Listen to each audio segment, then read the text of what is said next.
राधे राधे। कैसे हैं आप सभी लोग? मैं अच्छी हूँ, आशा करती हूँ आप सभी लोग अच्छे होंगे। चलिए आज बात करते हैं तजुर्बे पर। सबसे पहले जान लेते हैं तजुर्बा है क्या। अरे भाई, तजुर्बा वो चीज़ है जो हमें जीना सिखाता है। और सच कहूँ तो आज की दुनिया में आप किताबों से जो ज्ञान प्राप्त करते हैं ना, वो कुछ भी नहीं है। जब तक आप इस दुनिया का ज्ञान नहीं प्राप्त करेंगे, इस दुनिया के लोगों को नहीं समझेंगे, आपके उस ज्ञान की ना तो कोई कीमत है और ना ही कोई ज़रूरत।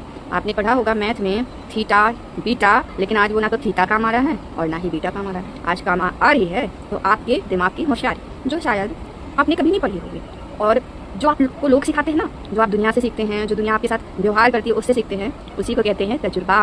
वही होता है तजुर्बा। और कहते हैं तजुर्बा होना चाहिए हमारे अंदर अच्छे और बुरे इंसान को पहचानने का, सही और गलत को पहचानने का। पर ये तो हमारे पास होता नहीं, क्योंकि बचपन से तो हमने सिर्फ किताबें पढ़ी, हमने कभी अपने आसपास ऐसे लोग देखे ही नहीं, हमें कभी ज़रूरत ही नहीं पड़ी। लेकिन एक वक्त आता है जब इस सब की ज़रूरत पड़ती है, जब आपको दुनिया को पढ़ने की भी ज़रूरत पड़ती है, जब आप उस जगह पागल साबित हो जाते हो, जिस जगह आप लोगों की होशियारी नहीं समझ पाते, चालाकियाँ नहीं समझ पाते, जब लोग खुद गलत होते हैं ना, तो और उन्हें लगता है कि यार अब तो मैं गलत साबित हो जाऊंगा। वो क्या करते हैं, आसपास अपने एक ऐसा व्यक्ति ढूंढते हैं जो बहुत सीधा साधा हो, जिसे दुनियादारी नहीं आती हो। तो वो क्या करते हैं, अपनी सारी गलतियों का ठीकरा उसके सर में फोड़ देते हैं। अब आप कहोगे ये ठीकरा क्या होता है? तो भैया ये वही होता है जब सारा कुछ किसी और ने किया हो और इस डर से कि मैं तो लोगों के सामने, समाज के सामने बदनाम हो जाऊंगा, मेरी गलत की हुई चीज़ें लोगों के सामने आ जाएंगी, तो उस चीज़ के लिए आप दूसरे को ब्लेम कर दो। उसे हमारी हिंदी भाषा में ठीकरा फोड़ना कहते हैं। अब तो आप समझ ही गए होंगे, कहीं कहीं शुद्ध हिंदी भी बोलनी चाहिए, क्योंकि बहुत लोग होंगे जो शायद ब्लेम ना समझ सकें, है ना।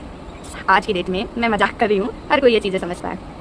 तो भैया जो तजुर्बा, जो चीज़ हमें ये दुनिया देती है ना, वो आपको और कहीं से नहीं प्राप्त होगा, क्योंकि आप तो सीधे सीधे स्कूल गए, पढ़े, पास किया और आ गए। अब आपको जो ये दुनिया सिखा रही है तो आपने कहीं पढ़ा ही नहीं। ऐसा तो कई चैप्टर था ही नहीं कि यार गलती अगर मैंने की है तो किसी और के ऊपर कैसे लगा दूँ, गलत तो मैं था उस जगह। भाई डिसीजन तो मेरे थे, गलती मैंने की है और उसमें मैं क्या करूँगी भैया? अगर मैंने कोई डिसीजन लिया और वो समय के साथ गलत साबित हो गया तो फिर मैं क्या करूँगी?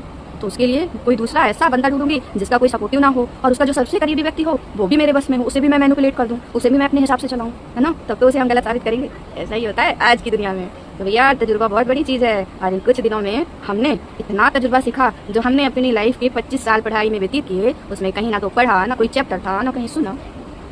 आज पता चला कि तजुर्बा होना कितना जरूरी है भाई जीवन के लिए, वरना लोग आपको पप्पू बना के चले जाते हैं। और लोग गलतियां खुद करते हैं, डिसीजन खुद लेते हैं चोरी चोरी, और जब डिसीजन गलत साबित हो जाए तो ब्लेम आपके ऊपर करते हैं। क्या समझे?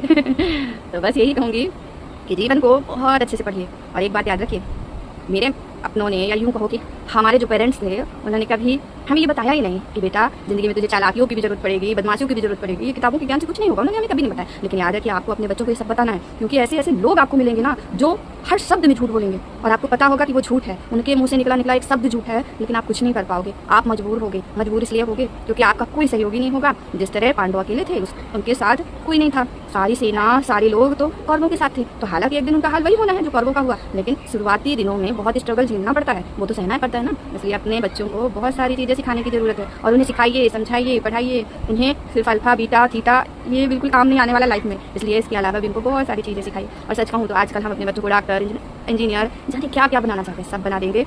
लेकिन जब उनका सामना इस दुनिया से होगा ना, तो ये दुनिया उनको इतनी बुरी तरह से टॉर्चर करेगी कि वो कितने भी ऊंचे पद में चले जाएं, वो एक दिन हार जाएंगे। क्योंकि ये जो चालाकियाँ होती है ना, हर कोई ऐसा नहीं होता और हर कोई इसे जीत नहीं सकता। इसीलिए बस कहती हूँ कि चाहे पायलट बनाइए, चाहे इंजीनियर बनाइए, चाहे कितना भी बड़ा डॉक्टर बनाइए, पर दुनियादारी की समझ और सीख उन्हें बचपन से सिखाइए। क्योंकि अगर वो 25 साल का बच्चा हो गया ना, फिर वो किसी की बात को समझ ही नहीं पाएगा, किसी की चालाकी को नहीं समझ पाएगा। वो तो हर किसी को वैसा ही समझेगा जैसा वो खुद है ना। तो इसलिए दुनिया में दुनियादारी सिखाना बहुत ज़रूरी है। बच्चों के सामने लोगों की सही और गलत दोनों तरह की बातें हम क्या करते हैं, बच्चों के सामने सही बातें तो रखते हैं, गलत बात रखते ही नहीं।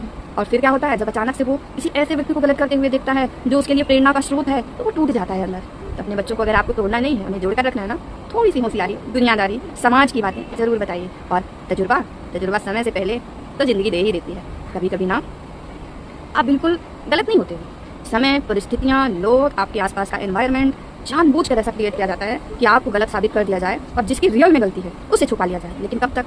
ये चीज़ें बहुत दिन तक बिल्कुल नहीं चलती, मानती हूँ। लेकिन शुरू में जिस इंसान के साथ ये हो रहा है ना, वो मेंटली टॉर्चर होता है, बहुत परेशान होता है, खासकर तब जब वो इस सबसे कभी नहीं गुजरा। इसलिए याद रखिए कि अपने आप को इतना मजबूत बनाइए कि जब भी अचानक से कोई आप पर कोई ब्लेम करे ना, तो समझ जाइए कि ये अब तजुर्बे का दौर है और मुझे इससे बाहर निकलने की सीख रखनी है, ना कि इससे अपने माइंड को डिस्टर्ब करके खुद को टॉर्चर करके टूट जाना है। क्योंकि वो चालाक व्यक्ति तो यही चाहता है, उसने तो आपके साथ एक माइंड गेम खेला कि भैया इसको टॉर्चर करो और इतना करो कि ये मानसिक रूप से टूट जाए, इसको ना हर तरफ से, और इसके जो सबसे करीबी व्यक्ति है ना उसके कंधे पर रख के गोली चलाओ।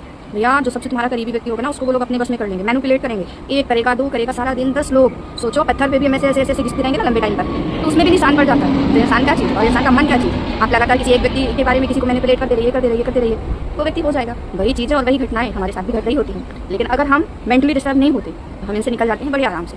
लेकिन अगर हम मेंटली डिस्टर्ब हो गए ना तो वो तो जीत गए, उन्होंने आपको मेंटली डिस्टर्ब कर दिया, आप पागल हो गए, बीमारियों के शिकार हो गए और मर भी जाओ तो क्या फर्क पड़ता है।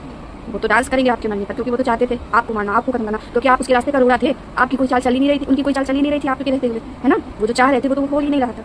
तो ये सारे खेल होते हैं जिनको आपको समझना होगा और इन्हीं खेलों को हम तजुर्बा कहते हैं। तो मेरी बात अच्छी लगे तो आप इस तजुर्बे को यहाँ असर मत करने दीजिएगा। किसी का मेंटल टॉर्चर जो होता है ना इंसान को तोड़ के रख देता है। जब आप गलत ना हो और आपको हर तरफ से गलत बोला जाए ना तो आपकी परिस्थिति बहुत खराब होने लगती है। तो अपने आप की परिस्थिति को सही रखो, क्योंकि ये दुनिया आपको मारना ही चाहती है। जीता क्योंकि हंसता खेलता परिवार, हंसता खेलता इंसान किसी को बर्दाश्त नहीं होता। और याद रखो जीवन भर सर पटक के मर जाओगे तब भी वो इंसान कभी खुश नहीं होगा जो आपको पसंद नहीं करता है। तो याद रखना, सिर्फ एक व्यक्ति की पसंद के लिए अपनी पूरी जिंदगी तबाह मत करो, क्योंकि वो उस व्यक्ति ने आपके हिसाब से जो चीज़ राय बना ली है वो नहीं बदलेगी। आप कुछ भी कर दो वो इंसान कभी आपसे खुश नहीं हो सकता। तो याद रखना कि अगर आपकी भी सेल्फ रिस्पेक्ट है, आप भी चाहते हो कि मैं जीऊँ, तो निकलो इस सबसे और खुश रहो, मुस्कुराओ और मेरी बातों पे गौर करो और कीप स्माइलिंग, बड़ी सी स्माइल करो। हमेशा खुश रहो, अपने आप को खुश रखो, अपने बच्चों को खुश रखो, क्योंकि ये दुनिया आपको खुश नहीं देखना चाहती। ये दुनिया हंसते खेलते परिवार को तबाह करके ही खुशी मानती। और सबसे पहला हाथ इस चीज़ में आपके सबसे करीबियों का होगा, क्योंकि उनसे ये बर्दाश्त ही नहीं होगा कि भैया आप खुश क्यों हो, है ना। तो ज़िंदगी कितनी सी है ना, और कब किसकी परिस्थिति क्या हो जाए कोई नहीं जानता। तो जितना भी वक्त मिला है बस मुस्कुराइए, खुश रहिए। किसी को घंटा फर्क नहीं पड़ेगा आप हो या नहीं, तो जिन्हें फर्क ही नहीं पड़ता आपके होने और ना होने से, उनके लिए शौक नहीं। टाटा बाय बाय करिए और खुशी से मौज से रहिए। भैया आया है सो जाएगा और राजा अगर फकीर जो इस दुनिया में आया है उसे मरना है, आज नहीं तो कल। नंबर तो हर किसी खाना सबको एक ही घर जाना है, इसलिए फालतू की बात। अपना जीवन अपने हाथ में है, जितने दिन ईश्वर ने जीवन दिया है। और सबसे बड़ी चीज़ ये जो परिस्थितियाँ होती है ना हमें ईश्वर के करीब लाती हैं। तो भगवान का भजन करिए, अपने लिए जो धन सजोड़े हैं ना उससे भी बड़ा धन है ईश्वर का नाम। तो ईश्वर का नाम लीजिए, खुश रहिए, हंसिए, मुस्कुराइए और मेरी बातों पर गौर करिए। राधे राधे लिखिए।